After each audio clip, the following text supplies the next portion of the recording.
This lesson is on the centroid. We'll begin with the median of a triangle. The median of a triangle is the line segment that connects the vertex to the midpoint of the opposite side. So let's find the midpoint of the opposite side. We'll do it the cheap and dirty way. We could construct it, but I'm just going to measure because it takes less time. So if you would, draw one there for yourself in your cipher, and we'll connect the vertex to the midpoint of the opposite side. Since this is the midpoint, I'll mark it with hash marks so that I can see that they're the same, and then label it the median of the triangle. There are different types of medians. The median of the triangle, that phrase, refers to the line segment that goes from the vertex to the opposite side. If you would get yourself a triangle made out of cardstock, we're going to play with that a little bit.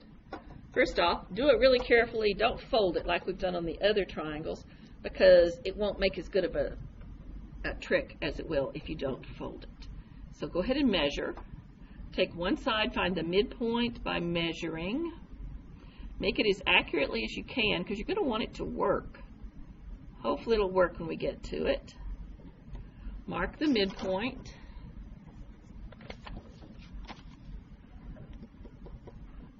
Mark hash marks to show that those are congruent. Draw in your median. Again, the median is the line segment that connects the vertex and the midpoint of the opposite side. So there we have the median. Label it median.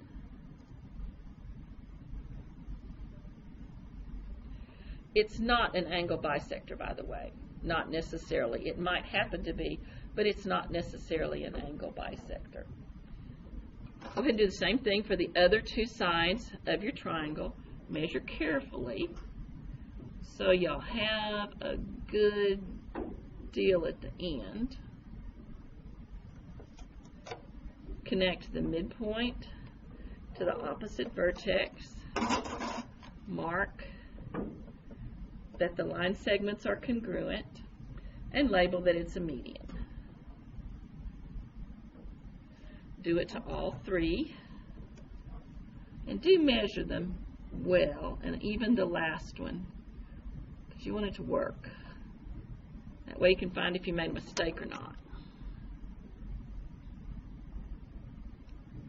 Looks like mine is going to be pretty good.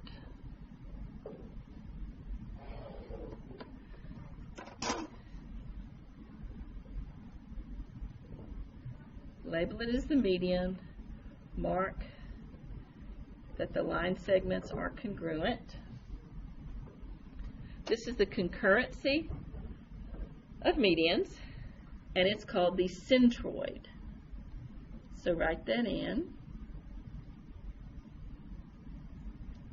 It's the concurrency of medians.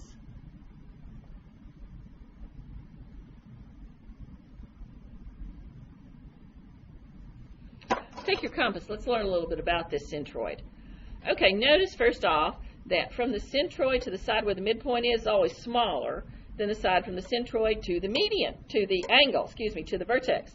So for each one of them, from the centroid to the midpoint is smaller, just by looking at it you can tell, than from the centroid to the vertex.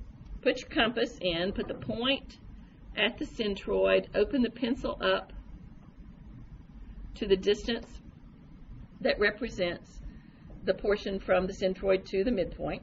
So from the point at the centroid, the lead at the midpoint.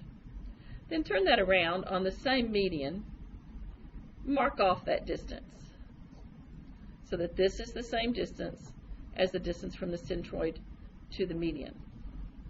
Then do it again. If you put it right there, mark it out here, you're going to notice it's the same. Did I mark it the same? It'll be the same, yes.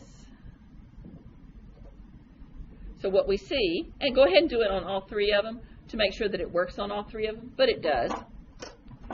So we see that if the distance from the centroid to the midpoint is x, then the distance from the centroid to the vertex is 2x. Also notice the relationship. If we talk about the whole median, the portion going to the midpoint is 1/3 of the whole median. And the portion going to the vertex is 2/3 of the whole median. Now the centroids are really the most fun of all of them because it's the balance point. It'll balance. If you get it just right,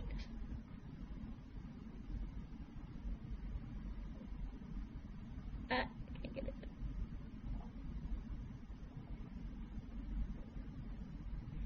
It'll balance. Oops. On the midpoint, on the centroid is where it actually balances. So you can balance it right there on the centroid. That's the center of mass of the triangle, and it will balance there. The Centroids theorem then is the concurrency of medians. Medians intersect at the centroid, which is 2/3 of the distance from the vertex to the opposite side. Let's look here at a centroid.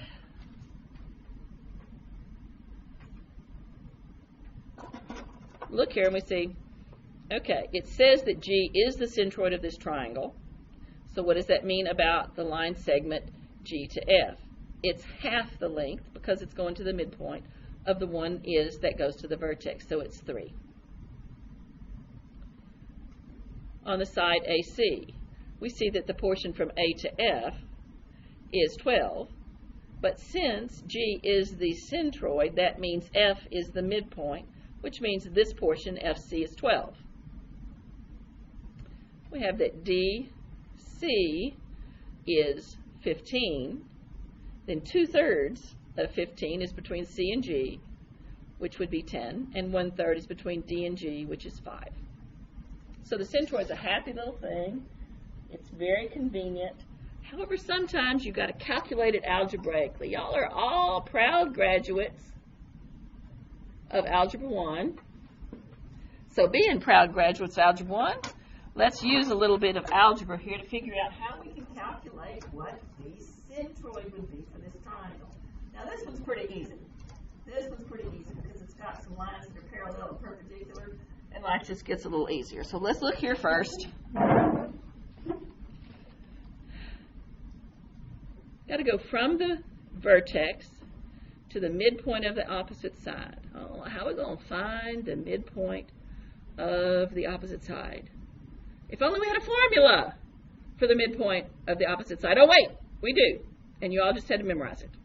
So you can find the calculate. You can calculate, the midpoint of the opposite side by taking the average of the x's to get the x, the average of the y's to get the y's, and it's going to be right there. So the line that we're looking for, the median of this triangle, that's one of them. We'll do the same thing for the other two. That will be 1. And what did I do? Oh, and then this will be the other one. So there's the centroid. Remember, the centroid is the concurrency of medians. The red are the 3 medians, so the concurrency is there. That is the centroid. On this particular problem, because a lot of things are perpendicular, you can figure it out without having to actually calculate it. But if you have to actually calculate it, which you will for the most part, what you look at is you say, okay, if I had 2 lines, I learned in Algebra 1 how to do that. I can find the intersection of 2 lines on the coordinate plane by doing a system of equations. Let's see, a system of equations. I'm thinking that if I got to solve a system of equations, I've got to have, oh, I don't know, an equation. So how am I going to get an equation? Well, let's start with that one right there. How are you going to find the equation of that line? Well, we just found the midpoint, so we know that point. And we were given this vertex, so we know 2 points. I'm thinking you can find the equation of a line if you know 2 points. Yes, you can. Take the 2 points, use the slope formula, find the slope of the line, then use any of the forms of the line that you like to write the equation, but the easiest one in geometry is the point-slope form, not the slope-intercept form, because you don't know what the intercept is. So you know a point, you know another point, find the slope, and then choose either point using the point-slope form to find out the equation of that line. Do it for another one of the lines. You now have a system. Solve it the way you so ably learned in Algebra 1. That will tell you the intersection of the 2 lines, which is the point we want. It is the centroid. Now, if you're actually being careful and doing it appropriately, you'll do it for all 3 lines and make sure you get the same result each time.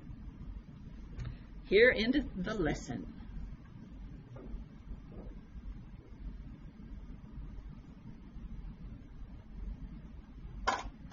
Okay, thank you. Should be something new. Yes. Thank you for being quiet.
What do you mean close? Okay.